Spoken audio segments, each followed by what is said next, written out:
Robin Williams stepped off a military cargo plane into the dark, and the first thing he felt was the cold. No stage, no red carpet, just a runway in the middle of a war. It was October 2002, Berm, Afghanistan. The most famous comedian alive had just spiraled down inside the belly of a C-130. Oh, and out there in the blackness, thousands of young Americans were waiting for him. He walked to the microphone, looked into the desert night, and grinned.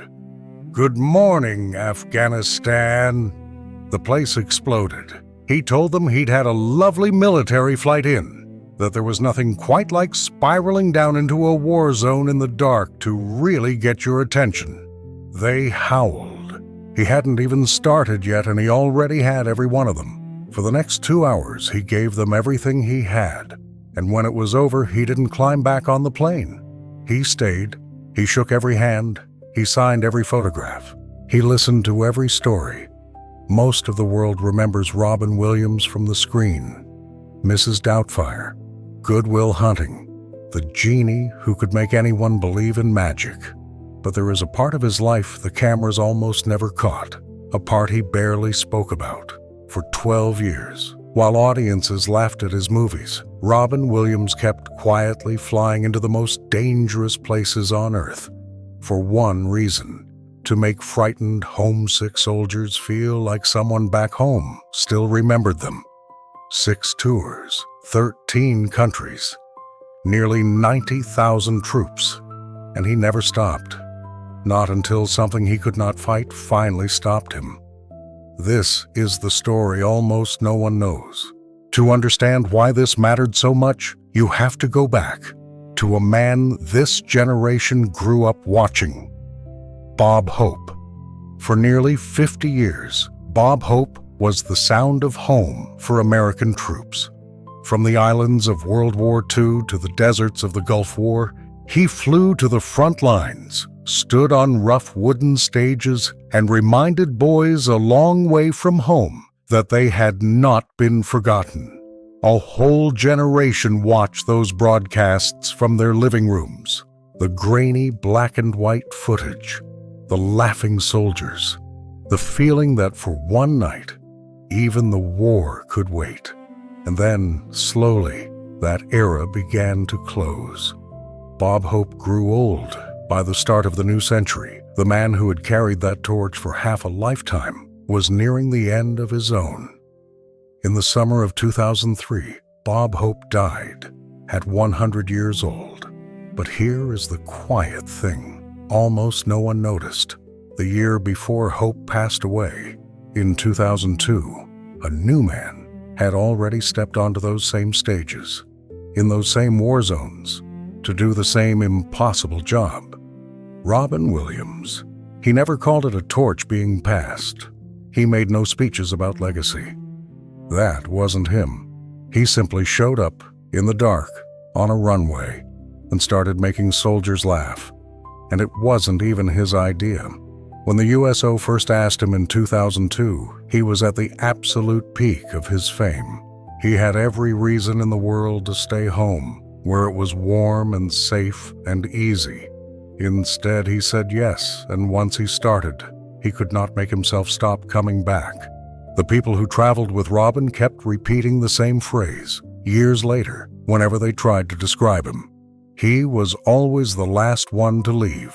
Other entertainers would finish their set, take the applause, and head straight back to the plane. And who could blame them? These were war zones.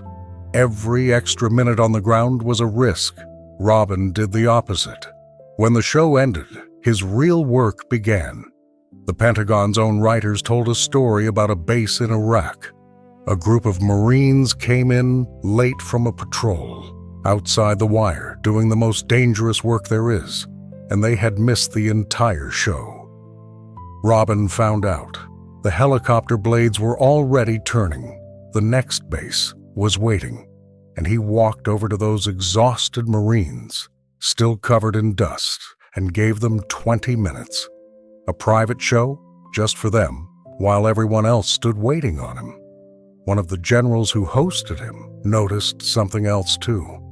Robin never only played to the crowd in front of him. He went looking for the ones who couldn't come, the soldiers stuck up in the guard towers, the cooks in the kitchens, the security police out on the perimeter, watching the dark so everyone else could laugh. They were on duty. They couldn't leave their posts to see him. So he came to them. He climbed the towers. He walked out to the gates.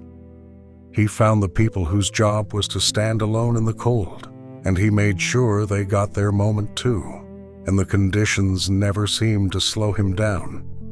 At a show in Qatar in 2004, in suffocating desert heat, one airman remembered him soaked through with sweat, never once flagging.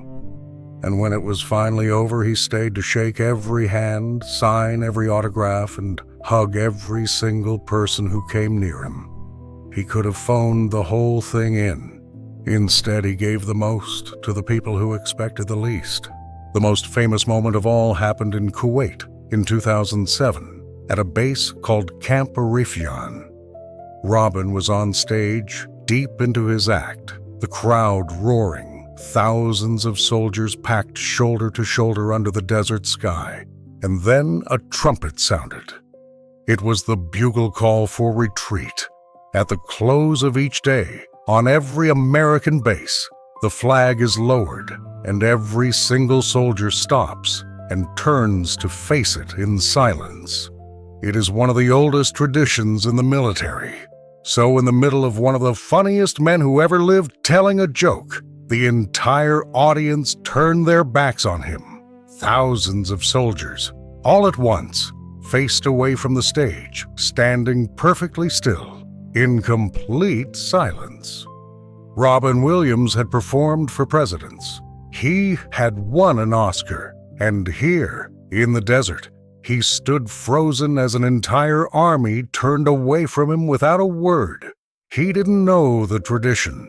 He had no idea what was happening, but you can see the exact instant it lands on him. He goes quiet. He slowly takes off his hat, and he stands there, holding it against his chest while the flag comes down. When the soldiers finally turned back around, he didn't pretend it away. He laughed at himself. He said that in all his years, he had never had an entire audience turn around as if to say, "Forget you." And that, by the way, he was also wondering what on earth was coming from that direction. They loved him for it, and he later said he would never forget that moment as long as he lived. There is another moment from that same tour that the people around him never got over.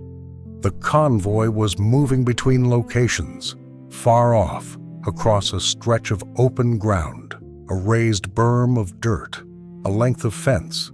There was a small cluster of soldiers, men who weren't part of the official event, men who would never get to come to a show. They saw him pass, and they waved. Just a few distant figures, waving at the famous man going by. Robin didn't wave back and keep moving. He stopped, and then, before anyone could react, he took off, running across the open ground, over the berm, toward a handful of soldiers no one would ever have blamed him for missing. His security team, the people whose entire job was to keep him alive, completely panicked. This was the height of the war. You do not simply sprint across open ground in a place like that. But he didn't care. He just wanted to reach them, to shake their hands, to look them in the eye and say thank you. That, the people who were there said, was exactly who he was. Not the man on the magazine covers. The man who would run across a battlefield, terrifying his own bodyguards, just to thank a few young people no one else had even noticed. But if one moment from all 12 years holds everything, it happened on a plane, on the ground, in Afghanistan. Robin had just finished a tour. He was sitting in the aircraft, waiting to take off, worn down from days of shows in the heat and the dust. A young soldier came aboard. He was only there to move some equipment, part of the crew, doing his job. He hadn't even managed to see the show the night before. He recognized Robin, and he stopped. quietly, he thanked him for coming all that way, for being there at all. And then the soldier did something Robin never saw coming. He reached up and took the small medal from around his own neck, a Saint Christopher, the patron saint of travelers, the ones soldiers carried to bring them home safe. He pressed it into Robin's hand. "This has protected me through 3 missions," he said, "so now I'm giving it to you." A young man, far from home, in the middle of a war, handing away the one small thing that had kept him safe to a comedian so that he would make it home too. Robin sat there and looked at it. This man who always had a joke, always had a voice, always had something to say, had nothing. And then he reached up to his own neck, took off the large silver cross he wore, and placed it in the soldier's hands. 2 men, 2 small pieces of metal, no cameras, no headlines, just one quiet promise, traded in the belly of a plane. Come home safe. People assume a trip like that is glamorous. It was not. These tours were brutal. Long flights crammed in the back of cargo planes. Almost no sleep. Heat, dust, and the constant low hum of danger. One night, a sandstorm grounded the whole group at an outpost near Baghdad. There was nowhere to go. So Robin Williams, one of the most famous men in the world, climbed into a cramped metal shelter with everyone else and spent the night packed in like any other soldier. By morning, he had them all in tears of laughter, joking about the snoring and the smell. But there was something deeper he carried into those tents, something most people never knew. Robin had fought his own private battles. He knew firsthand what it was to struggle in silence behind a smile. And somehow the troops sensed it. Again and again, on base after base, soldiers who were quietly fighting their own demons would seek him out backstage. Not to meet a celebrity, to talk to someone who understood. And he would sit with them, away from the lights, and listen. He gave them more than a show. He gave them the truth that they were not alone. That was the secret of why it worked. He wasn't performing at these men and women. He recognized something in them because he was carrying it too. He brought them light, and some of it he was quietly borrowing against his own. His last tour was in December of 2010. Berm, Afghanistan, the same kind of place where it had all begun 8 years before.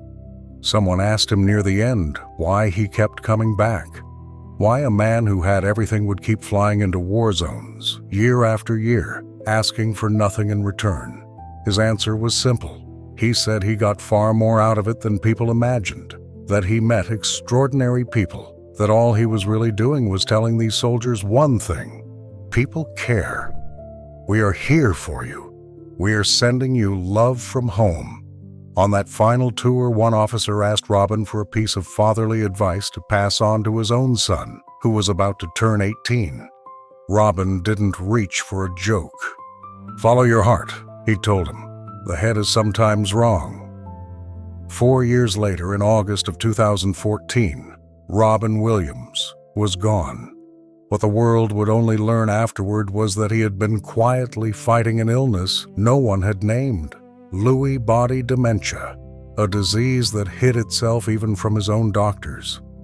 The man who had walked into 100 dark places to bring other people light had been facing a darkness of his own that no one could see. But this is not a story about how he left us. It is a story about what he left behind. When the news broke, the tributes didn't only come from Hollywood. They came from the Pentagon, from generals, from secretaries of defense, from the troops themselves. Because to the people who had served, he had never really been just a comedian. He was one of their own. Somewhere out there tonight are men and women who were 19 years old, terrified and far from home, who will tell you that for one night in the desert, a man flew halfway around the world just to make them laugh. They never forgot him, and neither should we. This is a small tribute channel, built with real care to keep Robin's light alive. If these stories mean something to you, you can join our family as a keeper of the light. Just tap the join button below this video. However you choose to support us, thank you for being here with us. Stay with us. Help us keep his light alive.